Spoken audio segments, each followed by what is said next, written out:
The population, the policymakers, the bankers, and all these people like that who are in the position to help agriculture realize that agriculture is still the backbone of the economy. It is the backbone and will always be the backbone of the economy. You will see those other things will come, and these mega projects, right, would bring in money, billions and billions, as is said, but it is not going to go to the people. Former farmers' representative in the Senate, Dr. Dunstan Campbell, said that with the impact of COVID-19, government should be able to speak with authority when saying that agriculture is the backbone of the economy. Despite medical challenges which led to his resignation from the Senate as farmers' representative, Dr. Campbell says he will continue to work to ensure the success of two major agriculture projects. And for SIAP, I'm still there on the steering committee. And I'm on the board for up to now with TAMCC, right? Because I feel that the education part of the TAMCC has to be strengthened, and I think I can make an input there before I finally exit myself from this. All of them. And Agricom and SIAP, I don't want to leave those two. Because to me, if we mess up on those two now, it's going to take us a long time to really get back on track. He spoke to GBN about Agricom. Agricom brings together the people who are interested in a particular production chain. For example, the soursop is now a big product for Grenada. Now, if you organize that soursop production into what is called a productive alliance, that is, you have the farmers, the input suppliers, the educators, and everybody along that line, and provide all that is necessary, and I really mean all that is necessary, along that chain, that productive alliance chain, then we can do wonderful. And he explains the importance of SIAP. SIAP looks at agriculture from a rural development point of view.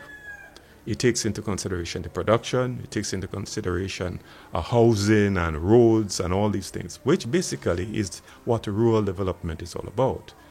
Agriculture is only one part of the rural development process.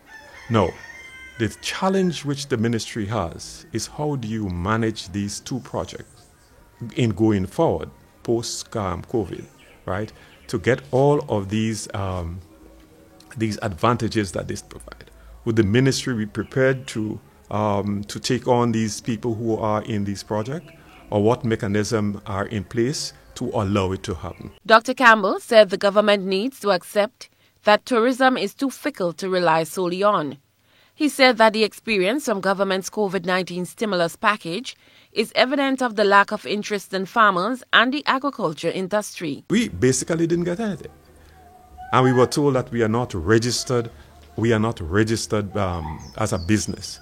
Come on, I mean, agriculture has been around for all these years. If we had to be registered as businesses, come on, if you really wanted us to do it, we could have done it. Teach us why, we should do it. So you have these people out there not doing what they're supposed to do. And when a crisis comes, as in the case of COVID, you say you can't give them help because you don't know who are farmers or not. I mean, come on. I can't accept that. It is not the truth, really, You shut me down, but you left the door open for the prettier larcenies.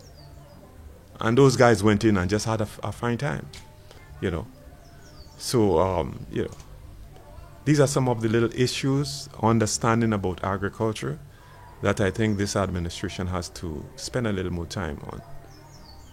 I don't think they really understand the little things. They just say agriculture and all of them talk about agriculture and food security. These nice words, they know the words very well. But the understanding and applying it to real-life situation, I think there is a problem. As it relates to suggestions that Grenada needs to invest in industries to process local crops, Dr. Campbell said more can be done for value-added products. In order to have a mega plant, you need to have mega production.